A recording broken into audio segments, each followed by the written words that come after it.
ನಮ್ಮ ದ್ವಾರಕಿನ ಹತ್ರ ಒಂದ್ಸಾರಿ 4 ಬಿದಿರು ಗಿಡ ತಂದು ಕೊಟ್ರಿ ನನಗೆ. ಯಾಕೆ ಸರ್ ಅಂದೆ.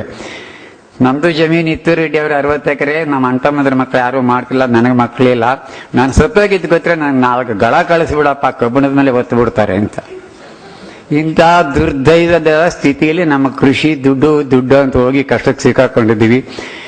ಈಗ ಆಗ್ಬೇಕಾಗಿರೋದು ಈ ದೇಶದಲ್ಲಿ ಇಷ್ಟೇ. ಯಾವ ಸಬ್ಸಿಡಿ ನಮಗೆ ಬೇಡ, ಯಾವ ಸರ್ಕಾರದ ನೆರವು ಸಾಲವನ್ನಾನು ಬೇಡ, ಈ ನಾಟಕಗಳು ನಮಗೆ ಬೇಡ. ನಮಗೆ ಬೇಕಾಗಿರೋದು ಈ ಭೂಮಿಲಿ ನೀಡಿದಿಟ್ಕೊಳ್ಳೋ ಶಕ್ತಿ ಬರೋ ಹಂಗೆ ಹ್ಯೂಮಸ್ ಅಥವಾ ಸಾಯಿಲ್ ಕಾರ್ಬನ್ ಅಂತೇವೆ. ಕನ್ನಡದಲ್ಲಿ ಕೆಲವು ಪದಗಳು ನನಗೆ ಬರೋದಿಲ್ಲ. ನಾನು ಮೂಲತಃ ತೆಲುಗು, ನಾನು ಇದಾಗ್ಬಿಟ್ಟಿದ್ದೀನಿ, ಹೈಬ್ರಿಡ್ ಆಗ್ಬಿಟ್ಟಿದ್ದೀನಿ. ಅದರಿಂದ ಮಧ್ಯೆ ಇಂಗ್ಲೀಷ್ ಉಪಯೋಗಿಸ್ತೀನಿ, ಕ್ಷಮಿಸಿ. ಈ ನೀರು ಹಿಡಿದಿಟ್ಕೊಳ್ಳಿದ್ದಕ್ಕೆ ಈ ಸಾಯಿಲ್ ಕಾರ್ಬನ್ 2% ಬಂದರೆ ಈ ದೇಶ ಉಳಿತದೆ. ಇದಿದ್ರೆ ಈ ಡ್ಯಾಮ್ಗಳು, ಈ ನಾಟಕಗಳು, ಇದ್ಯಾವುದೂ ಕೆಲಸ ಮಾಡೋದಿಲ್ಲ. ನನ್ನ 3-4 ಹಳ್ಳಿಯಲ್ಲಿ ದಿವಸಕ್ಕೆ 2 ಬೋರ್ವೆಲ್ ಕರೀತಿದ್ದಾರೆ. 850 ಅಡಿಯಲ್ಲಿ ನೀರಿಲ್ಲ ಕುಡಿಯೋದಕ್ಕೆ. ವ್ಯವಸಾಯ ಬಿಡಿ. ಅದರಿಂದ ಮುಂದಿನ ದಿನಗಳು ಇದೇ ಏಳಿಗೆ ಅಂತ ಹೋದ್ರೆ, ಈಗ ಹೋಗ್ತಿರೋ ಏಳಿಗೆ ಏನೋ ಇದಂತೆ, ಕಂಪ್ನಿಗಳು ವ್ಯವಸಾಯ ಮಾಡೋದಂತೆ, ಕಾಂಟ್ರಾಕ್ಟ್ ಇದಂತೆ, ಎಲ್ಲ ಇದು ಬಾಂಡ್ಲೆಯಿಂದ ಬೆಂಕಿಗೆ ಬಿದ್ದಾಗೆ ಆಗ್ತದೆ. ಅದರಿಂದ ಮಾಡಬೇಕಾಗಿರೋದು ಸ್ವಯಂ ಸೇವಾ ಸಂಸ್ಥೆಗಳವರು ತುಂಬ ಜನ ಇದ್ದೀರಾ. ಮಳೆ ಬಿದ್ದ ನೀರನ್ನು ಭೂಮಿಯಲ್ಲಿ ನಿಲ್ಲಿಸ್ಕೊಂಡ್ರೆ ಅದು ಹಿಂಗಿ ಹೋಗ್ತದೆ. 70% ಕಲ್ಲಿನ ಧೂಳೆ. ಅದರಲ್ಲಿ ಏನಾದರೂ ಸಾವಯವ ಇಂಗಾಲ ಒಂದು 2% ಬರೆದಿದ್ರೆ ನೀವು ಯಾವ ಸರ್ಕಸ್ಗಳು ನಡೆಯೋದಿಲ್ಲ. ನಾನು ದೊಡ್ಡಬಳ್ಳಾಪುರದಲ್ಲಿ ಒಂದು ಜಮೀನು ತಗೊಂಡೆ 18 ವರ್ಷದಿಂದ, ಒಂದು 4 ಎಕರೆ. ಬೆಂಗಳೂರಲ್ಲಿ ನನ್ನ ಜಮೀನಿದೆ. ನಾನು ತುಂಬ ಸಾಹುಕಾರ. ಈಗ ನಿಮಗೆ ಗೊತ್ತಿಲ್ಲ ಎಷ್ಟು ಸಾಹುಕಾರ ಅಂತ. ಬಹುಶಃ ನೀವು ಯಾರೂ ಇರಲಿಕ್ಕಿಲ್ಲ ನನ್ನ ಸಾಹುಕಾರರು. ಈಗ ಅಷ್ಟು ಜಮೀನಿದೆ ನಾನು ಬೆಂಗಳೂರಲ್ಲಿ, ವೈಟ್ಫೀಲ್ಡಲ್ಲಿ. ಅಲ್ಲಿ ತಗೊಂಡಾಗ ಆ ಜಮೀನು ಈ ಮಣ್ಣು ಪರೀಕ್ಷೆ ಮಾಡಿದಾಗ 0.4 ಇತ್ತು. ಅಂದರೆ 100 kgಗೆ 4 kg ಸಾವಯವ ಇಂಗಾಲ. 18 ವರ್ಷದಲ್ಲಿ 3.2 ಆಗಿದೆ. 9 ಇಂಚಲ್ಲ, 1 ಮೀಟರಲ್ಲಿ. ನಾನು ಏನೂ ಮಾಡಿಲ್ಲ, ಬೆಂಕಿ ಇಡೋದು ಬಿಟ್ಟೆ ನನ್ನ ಕಸ ಕಡ್ಡಿಗಳಿಗೆ. ಸುತ್ತಲೂ ಮರ ಬೆಳೆಸಿದೆ. ಆ ಬಿದ್ದು ತಿರುಗಲೆ ಹೋದರೆ ರೂಪಾಯಿ ನೋಟ್ ಹಂಗೆ ನೋಡ್ಕೊಂಡೆ ಹೋಗ್ದಂಗೆ. ಆಮೇಲೆ ಬದುಗಳು ಕೊಟ್ಕೊಂಡೆ. ಆಮೇಲೆ ಇದು ಉಪಯೋಗಿಸ್ಲಿಲ್ಲ, ರಾಸಾಯನಿಕ ಗೊಬ್ಬರ ಉಪಯೋಗಿಸ್ಲಿಲ್ಲ. ನಿಮಗೆ ತುಂಬ ಜನ ಗೊತ್ತಿದೆ, ಆದರೂ ಇದನ್ನು ದಿನಾಗಲೂ ಮಂತ್ರ ಅಂತ ಹೇಳಬೇಕು. ನೀವೆಲ್ಲರೂ ಹೋದ ಕಡೆ ಬಸ್ಸುಗಳಲ್ಲಿ ಇದೇ ಮಾತಾಡಬೇಕು. ವಿಜ್ಞಾನಿಗಳು, ರೈತರೆಲ್ಲ ಎಲ್ರಿಗೂ ಗೊತ್ತಿದೆ. ಈ ನಮಗಿರೋ ಈ ವಾತಾವರಣದಲ್ಲಿ ಡೆಕ್ಕನ್ ಪ್ರಸ್ಥ ಭೂಮಿಯಲ್ಲಿ ವರ್ಷಕ್ಕೆ 8ರಿಂದ 10 ಟನ್ ಸಾವಯವ ಇಂಗಾಲ ಖನಿಜೀಕರಣ ಆಗ್ತಾ ಇದೆ. ನೆರಳಿಲ್ಲ, ಅದಕ್ಕೆ ತಡೆ ಇಲ್ಲ, ಆಗ್ತಿದೆ. ಅದ್ರ ಜೊತೆಗೆ ಇದಿದೆಯಲ್ಲ ನೈಟ್ರೋಜನಸ್ ಮೆನ್ಯೂರ್ಸ್, ಸಾರಜನಕಯುಕ್ತ ಗೊಬ್ಬರಗಳು, ಯೂರಿಯಾ, ಅಮೋನಿಯಂ ಸಲ್ಫೇಟ್, ಇದಾಕಿದಾಗ ಅದು ದ್ವಿಗುಣ ಆಗ್ತದೆ. ಹೀಗಾಗಿ ಕಳೆದ 60 ವರ್ಷದಲ್ಲಿ 3% ಇದ್ದ ಸಾವಯವ ಇಂಗಾಲ ಇವತ್ತೊಂದು ದಿವಸ 0.03. ಹೆದರಿಕೆ ಆಗ್ಬೋದೇನೋ ನಿಮಗೆ, ನಡುಕ ಹುಟ್ಟಬಹುದು. ಇನ್ನು ಎಲ್ಲಿಂದ ನೀರು ಸಾಕಾಗ್ತದೆ? ಅದರಿಂದ ದಯವಿಟ್ಟು ಈ ಕಡೆ ಗಮನ ಕೊಡಿ. ಭೂಮಿ ಉಳಿಬೇಕಾದ್ರೆ, ಈ ದೇಶ ಜನ ನೆಮ್ಮದಿ ಬರಬೇಕಾದ್ರೆ ಕೃಷಿಯಲ್ಲಿ ಮರಗಳು ತುಂಬ ಬರಬೇಕು. ಅರಣ್ಯ ಕೃಷಿ ಅಂತ ಏನೋ ಇದೆಯಲ್ಲ, ಮರಗಳ ಜೊತೆಯಲ್ಲಿ ಬೆಳೆಯೋಕೆ ಬರೋ ಪದ್ಧತಿ, ಅದು ಲೆಜಿಸ್ಲೇಷನ್ ಬೇಕಾ ಬೇಡವಾ? ಯಾವ ಲೆಜಿಸ್ಲೇಷನ್ ಇದ್ದು ದೇಶದಲ್ಲಿ ಏನಾಗಿದೆ? ನಮ್ಮವ್ರಿಗೆ ಒಬ್ಬೊಬ್ಬರು ಮಾಡ್ತಿರೋ ಸಾವಿರಾರು ಅಲ್ಲ ಲಕ್ಷಾಂತರ ಕೋಟಿಗಳು ಏನಾಗಿದೆ? ಏನೂ ಆಗ್ತಾ ಇಲ್ಲ, ದುರ್ವ್ಯವಹಾರಗಳು. ಅದರಿಂದ ಲೆಜಿಸ್ಲೇಷನ್ ಅಲ್ಲ, ಒಂದು ಸ್ಫೂರ್ತಿ ಬರಲಿ, ಎಲ್ಲರಿಗೂ ಜವಾಬ್ದಾರಿ ಬರಲಿ. ಅದು ದೇವರು ಅಂತ ಮಣ್ಣನ್ನು ರಕ್ಷಿಸೋಣ. ಅದಕ್ಕೆ ಸಾವಯವ ಇಂಗಾಲ 2% ಆಗದಿದ್ರೆ ಕೃಷಿ ಉಳಿಯೋದಿಲ್ಲ. ಆಮೇಲೆ ದನಕರುಗಳಿಲ್ಲದೆ ಇದ್ರೆ ವ್ಯವಸಾಯ ಉಳಿಯೋದಿಲ್ಲ. ಹಾಲು ಅಂತ ಹೋಗಿ ಅದೊಂದು ಪ್ರಾಣಿ, ಅದು ಹಸು ಅಲ್ಲ. ಇಡೀ ಪ್ರಪಂಚದ ಜನತೆನ ಹೋಮೋಸಿಪಿಯನ್ ಅದು ಒಂದೇ ಮಾಸದಲ್ಲಿ ಕರೀತಾರೆ. ಯುರೋಪಿಯನ್ ಆಗಿರ್ಬೋದು, ನೀಗ್ರೋ ಆಗಿರ್ಬೋದು, ಭಾರತೀಯ ಆಗಿರ್ಬೋದು. ಈ ಹಸುಗಳಿಗೆ ಯಾಕೆ ಬೇರೆ ಹೆಸರಿಟ್ರಾಗಾದ್ರೆ ಯೋಚನೆ ಮಾಡಿ ಸ್ವಲ್ಪ ವಿಜ್ಞಾನಿಗಳು. ಅದು ಬಾಸ್ ಟೌರಸ್. ಹಾಗಾದ್ರೆ ಕಾಡೆಮ್ಮೆನೂ ಬಾಸ್ ಗೌರಸ್, ಅದನ್ನು ಹಸು ಅಂತಲೇ ಕರೀಬೋದಾಗಿತ್ತು. ಅದು ಬಾಲ ಇದೆ, ಕೆಚ್ಚಲಿದೆ, ಕೊಂಬಿದೆ, ಹಾಲು ಕೊಡ್ತದೆ. ಈ ಪ್ರಾಣಿ ಬಾಲ 180 ಡಿಗ್ರಿ ತಿರುಗೋದು, ಸುತ್ತಲೂ ತಿರುಗೋದಿಲ್ಲ. ಆಮೇಲೆ ನೊಣ ಓಡಿಸ್ಕೊಳಿಕ್ಕಿಲ್ಲ, ಯಾಕಂದ್ರೆ ಅದು ಆ ದೇಶದಲ್ಲಿ ನೊಣ ಇಲ್ಲ, ಸೊಳ್ಳೆ ಇಲ್ಲ.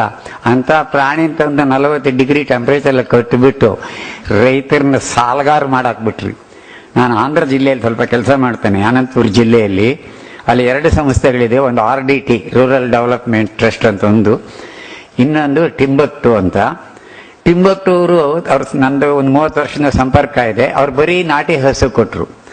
ನನ್ನ ಜೊತೆಲಿ ಬಂದರೆ ತೋರಿಸ್ತೇನೆ. ನಾನು ಅತಿಶಯೋಕ್ತಿ ಯಾವತ್ತೂ ಮಾತಾಡೋದಿಲ್ಲ, ದೊಡ್ಡಸ್ಗೆ ನನಗೆ ಬೇಕಾಗಿಲ್ಲ. ನನ್ನ ಜೊತೆಲಿ ಬಂದರೆ ನಾಳೆನೇ ಕರ್ಕೊಂಡೋಗಿ ತೋರಿಸ್ತೇನೆ. ನಾಟಿ ಹಸು 8 ವರ್ಷದಿಂದ ತಗೊಂಡವರು 60,000 70,000 ರೂಪಾಯಿ ಸಂಪಾದನೆ ಮಾಡಿದ್ದಾರೆ. ಸೀಮೆ ಹಸುಗಳಲ್ಲಿ 40% ಸತ್ತೋಯ್ತು, ಉಳಿದಿದ್ದನ್ನು ಕಟಕರು ಮಾರ್ಕೊಂಡು ಇವ್ರು ಮುಖ ಮುಚ್ಚಿಕೊಂಡು ಓಡಾಡ್ತಿದ್ದಾರೆ. ಸೀಮೆ ಹಸು ಬೇಕಾ ಬೇಡವಾ ನಿಮಗೆ ಬಿಟ್ಟಿದ್ದು. ಹಾಲು ಮಜ್ಜಿಗೆಗೂ ತುಪ್ಪಕ್ಕೆ ಹಾಲು ಬೇಕಾಗಿದ್ದು. ಕೋವಾ ಬಂತು, ಎಲ್ಲ ಬಂದು ಕಡೆಯಲ್ಲಿ ಒಂದು ದರಿದ್ರ ಬಂದಿದೆ, ಪನ್ನೀರ್ ಅಂತ. ನಮ್ಮ ಹಳ್ಳಿಲೂ ಪನ್ನೀರ್ ಇಲ್ಲದೆ ಈಗ ಅಡುಗೆ ಮಾಡ್ತಿಲ್ಲ.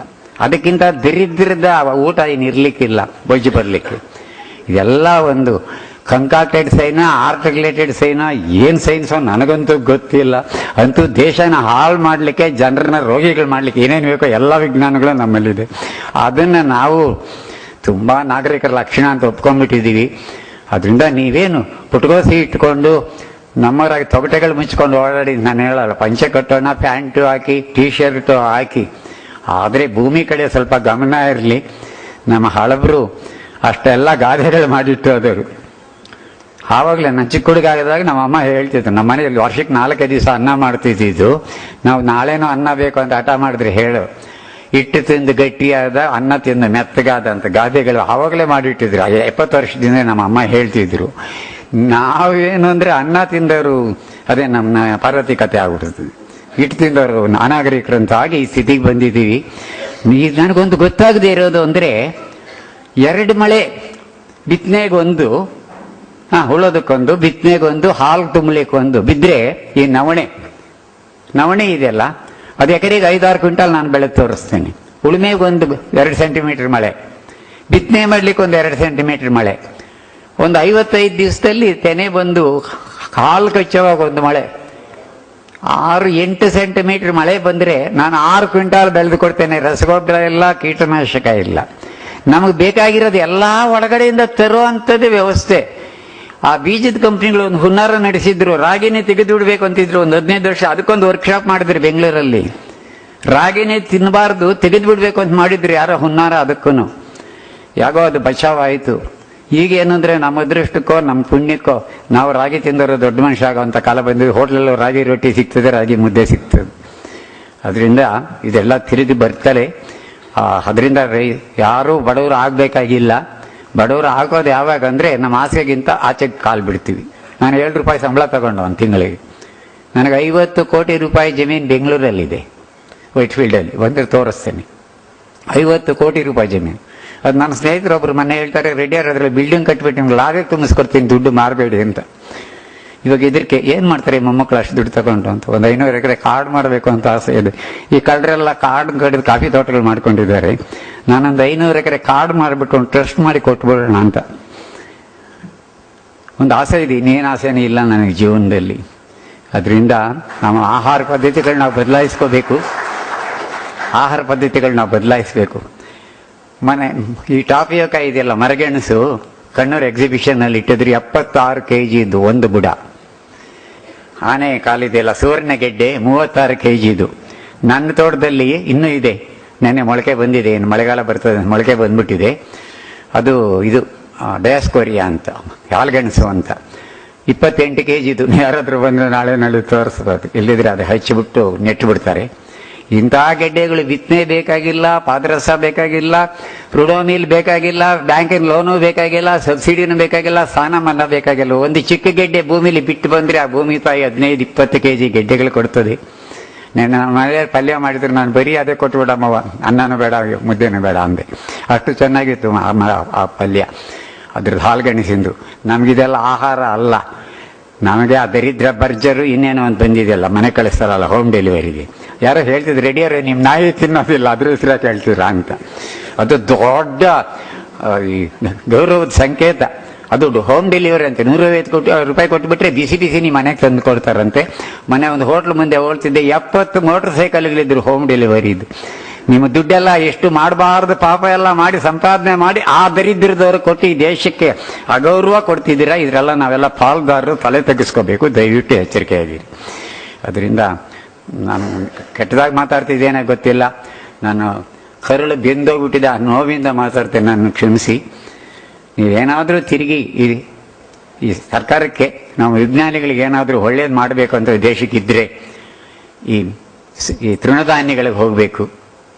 ಬೀಟಿ ಬದನೆ ಅಲ್ಲ. ನನ್ನ ಹತ್ರ ಬದನೆ ಗಿಡ ಮಾಡ್ತೇನೆ.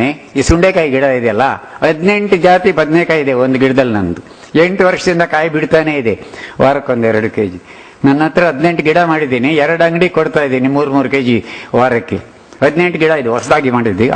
ದೊಡ್ಡದಾದ್ಮೇಲೆ 10 kg ಕೊಡ್ಬೋದು. ಬದನೆಕಾಯಿ ಸುಂಡೆಕಾಯಿ ಗಿಡದ ಮೇಲೆ ಗ್ರಾಫ್ಟ್ ಮಾಡಿದ್ದು ಮರ ಆಗ್ಬಿಡ್ತದೆ.